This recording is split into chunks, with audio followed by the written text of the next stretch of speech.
Most first-time private jet buyers don't regret the aircraft they choose. They regret when they choose to buy.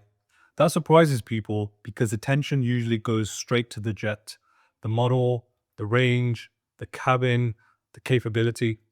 In practice, the aircraft is rarely the problem.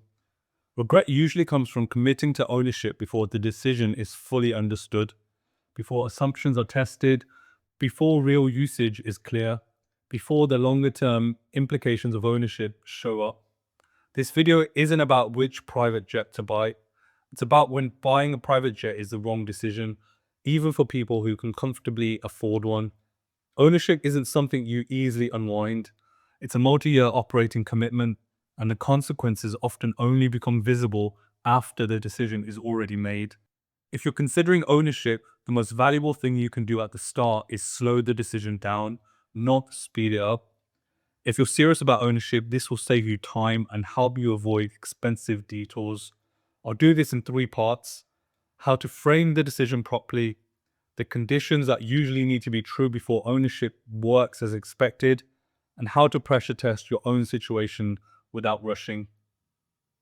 Before going further, it's worth being clear about who this is for and who it isn't. If you're here for private jet lifestyle content, rankings, or best aircraft lists, this channel isn't focused on that.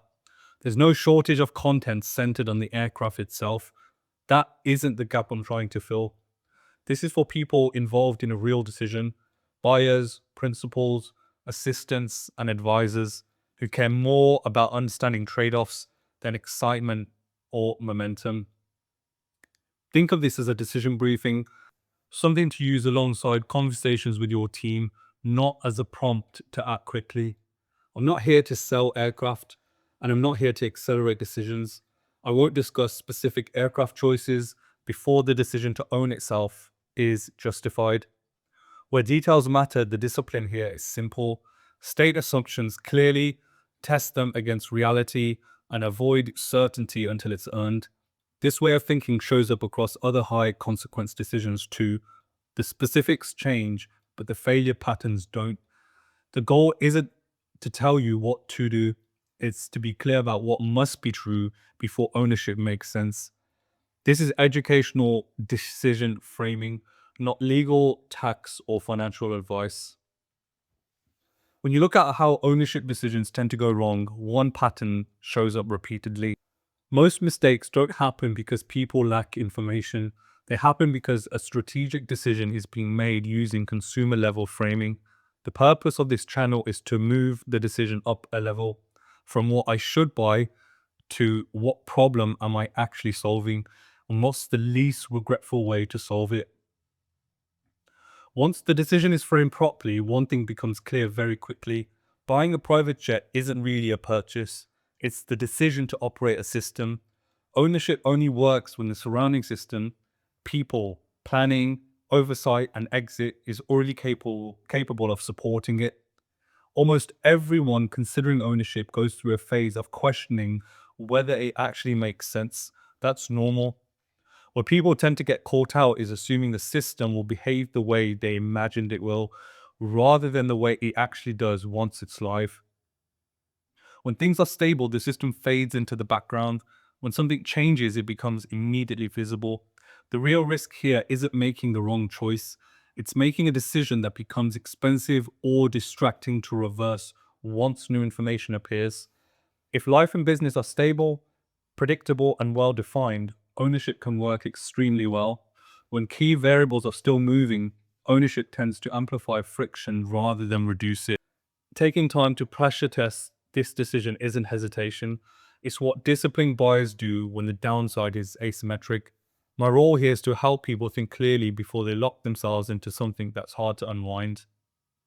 At this point, many people still frame the decision as a binary choice: buy a jet or don't buy a jet. In practice, that isn't the real decision. The real question is how much access you need and how much control you're willing to take on in order to get it. Ownership is one way to secure access, but it's the most rigid way. Many buyers don't actually want to own an aircraft. They want reliability, flexibility, and fewer bad travel days. Ownership is simply the most visible tool for solving that problem. The mistake happens when ownership becomes the default solution rather than one option along the spectrum. Control can feel attractive, but control comes with constraints, scheduling, availability, downtime, and decision overhead that aren't always obvious at the beginning. What matters isn't whether you can control the asset, it's whether you want to live with the constraints that come with controlling it. A more useful question is often this: what's the minimal level of control required to achieve reliable access? Not what jet should I buy? Before deciding what to buy, it's worth being clear on why control is needed in the first place. This is where timing becomes critical. A lot of costly outcomes in private aviation don't come from aircraft choices. They come from misaligned incentives and unclear decision ownership. This isn't about bad actors, it's about how systems behave when incentives aren't explicit, when advisory input and transaction momentum sit inside the same process. Decisions can naturally move faster than clarity, even when everyone involved has good intentions. What follows aren't reasons not to buy, they're conditions that usually need to be true before ownership works the way people expect it to. For ownership to make sense, utilization needs to be stable and repeatable, not projected. Ownership works best when flying patterns already exist and are unlikely to change materially. A signal this condition isn't met is when usage depends on future plans, growth, lifestyle changes, or once things settle down. A useful test is this: if the next year looked exactly like the last 6 months, would ownership already make sense? Or would it still rely on what you expect to change? When this condition isn't met, regret usually isn't about the aircraft, it's about committing before reality has time to stabilize. For ownership to make sense, it needs to solve a clearly defined operational problem, not just relieve pressure or frustration. A signal this condition isn't met is when the desire to own peaks immediately after disruption, stress, or comparison with peers. A simple test is this: if access improved meaningfully, would ownership still feel necessary, or would the urgency fade? When ownership is driven primarily by emotion, it often solves the feeling while leaving the underlying system heavier than expected. For ownership to work well, the mission needs to be reasonably stable. By mission, I mean the combination of where you fly, who typically flies with you, how predictable schedules are, and where the aircraft needs to be based, not just destinations on a map. A signal this condition isn't met is when key variables are still shifting: new markets, changing base locations, evolving leadership cadence, or family schedules that haven't settled. A useful test is this: if priorities or geography looked meaningfully different a year from now, would this still be the right level of ownership? Or would flexibility have been more valuable?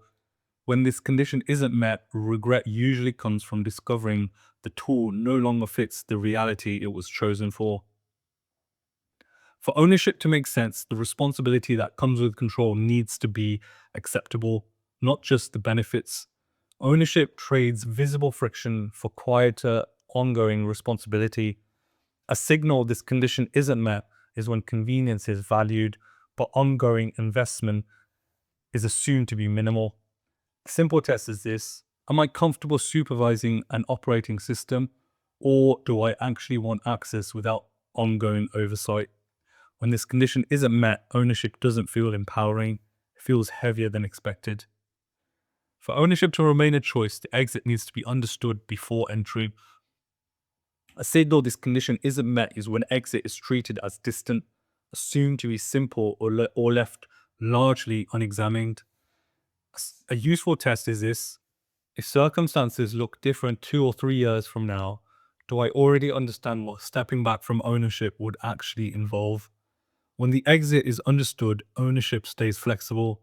When it isn't, ownership gradually becomes an obligation.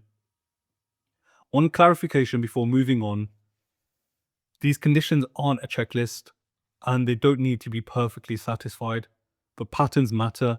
When one condition isn't met, it's usually a signal to slow down. When several aren't met at the same time, the question is rarely which jet to buy. It's whether ownership should be deferred altogether. The most disciplined buyers don't argue with these signals. They use them to sequence decisions correctly. Flexibility first, ownership later. If you're considering ownership, the takeaway here isn't to rush to a conclusion. Either way, it's to separate three things clearly: what problem you're trying to solve, which conditions are already true, and which still rely on assumption. Good processes begin with alignment, making sure everyone involved understands emission, the trade-offs, and what would cause the decision to change later. Only once that clarity exists does it make sense to evaluate whether ownership itself is the right tool at this stage. If this framework helps slow the decision down, sharpen internal conversations, and resist unnecessary pressure, it's doing its job. Choosing not to buy, or not yet, isn't a failure. It's often the most disciplined outcome available. The goal isn't ownership. The goal is making a decision you won't regret when circumstances inevitably change.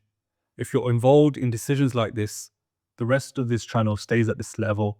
Decision quality first.